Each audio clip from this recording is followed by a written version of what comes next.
Welcome all the children of class 9. Today we will deal with English literature, chapter 1 of your book Treasure Trove. The name of the chapter is Chief Seattle's Speech. Now remember, you are entering into this ICSE syllabus and this is your first chapter. So read the chapter thoroughly again and again so that you understand it fully well. Okay?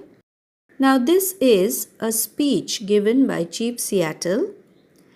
Now, first, let me tell you who Chief Seattle is. He was the leader of the tribe Suquamish tribe. The spelling is Suquamish in the 19th century in Washington. He was a great patriot and he wished to preserve his native land, because he connected it with great reverence and held it as supreme. Chief Seattle was a humanitarian and a spiritual man.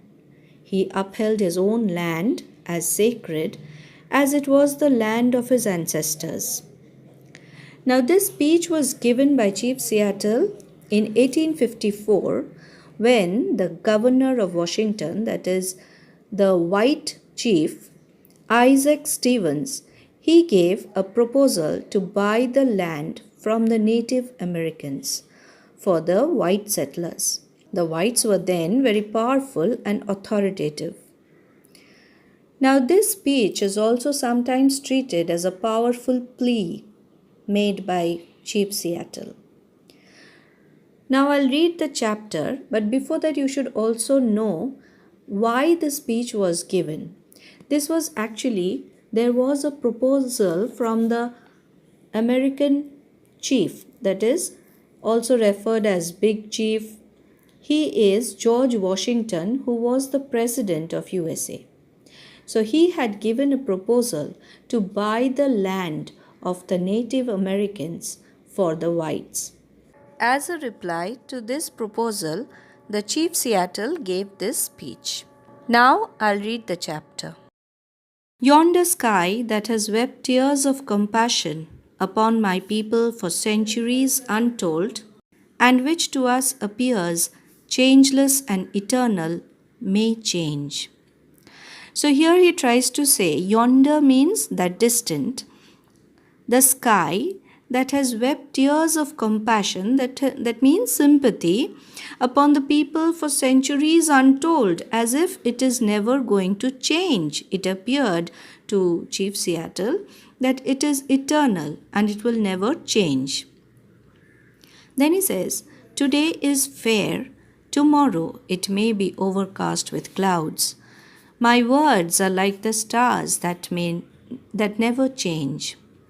So you see the weather, we know the weather, it changes. Today it may be sunny, tomorrow it may be rainy, the other day windy, and so. So the weather changes every day.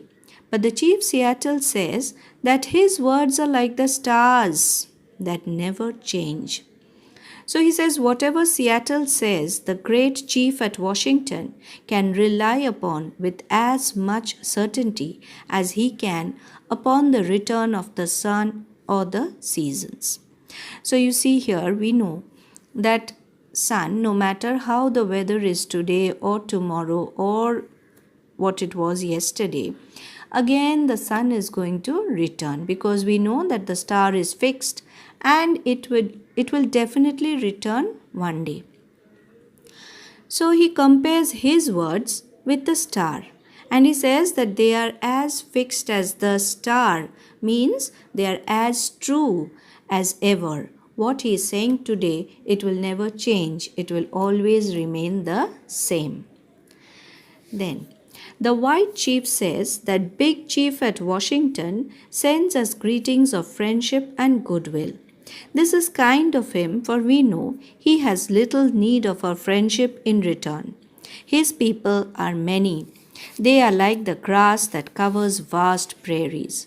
So here he refers, the white chief says that Big Chief at Washington, white chief is referred to the governor, that is, as I already told you, Isaac Stevens, and the Big Chief at Washington is George Washington. He sends greetings of what? Friendship and goodwill. So he says that it is kind of him that they have sent this friendship, and in return, what they want is the land. His people are many. They are like the grass that covers vast prairies. My people are few. They resemble the scattering trees of a storm swept plain. Now, here he makes a comparison of the people who are white and the red Indians.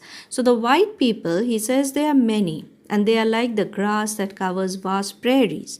In geography, you must have learned that prairies are vast grasslands, they are full of grasses. So he is comparing the white people with prairies, and he says, my people are few. That means the red Indians are few. They resemble the scattering trees of a storm swept plain. So after a storm, what happens? Half the trees are down, they fall. And so he is comparing like the few scattering trees that are there after the storm. The great, and I presume good, white chief sends us word that he wishes to buy our land but is willing to allow us enough to live comfortably. So this is the proposal, that they would buy the land of the natives, but they will also allow them to live here.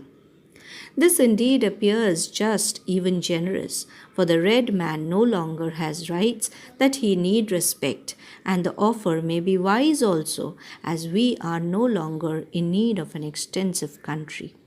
So he becomes humble, and he says that yes, it is true, because the red Indians are day by day reducing in number. So he says that we no longer need that vast land. So it is wise to accept the offer and get their friendship in return. So children, this was the first paragraph that I read today. You learn it properly and mark all the comparisons that I also explained. Next day we'll continue with the rest of it. Thank you. This much for today.